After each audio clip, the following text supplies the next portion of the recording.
Hello guys, welcome to Gadget Pro. Alright, so Apple just dropped the Apple Watch Ultra 3. And the big question is this just another overpriced smartwatch or the ultimate upgrade for students professionals? And adventure junkies, let's break it down. You will know if this is the watch you actually need on your wish. Don't skip this video till the end. If you like it, don't forget to like and subscribe. So let's go. First up, design and display.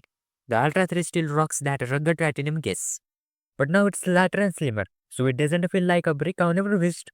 The display. It's tuning to the needs of brightness. You can check your text workout states under blazing sunlight without waiting like crazy. Compared to the Ultra 2, it's noticeably brighter and more battery friendly. Next, performance and battery. Apple slapped a new S10 chip, which makes scrolling smoother, upload faster, and Siri actually feels instant now. Best part, battery life is still killer. 36 hours on the normal use and up to 72 hours in low power mode. That's almost 3 full days without charging. Try getting that from a regular Apple Watch system you want. Now for fitness, crowd health and tracking.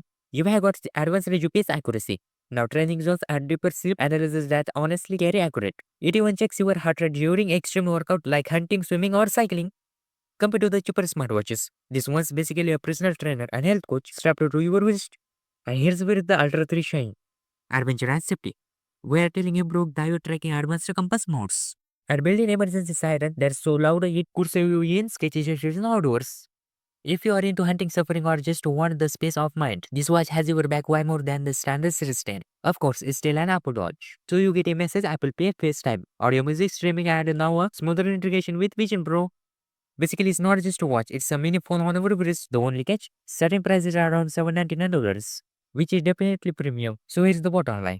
If you just want a casual smartwatch, the Series 10 or even an older Apple Watch is fine. But if you want app durability, instant battery life, and the best fitness plus adventure features, Apple has your made. The Ultra 3 is the real deal. Now I wanna know, would you drop $799 on the Ultra 3 or stick with something cheaper? Drop your picks in the comments and let's see which side wins. Thanks for watching my video. Don't forget to like, and if you want more gadget videos, update, subscribe and hit the bell icon for more on gadget videos.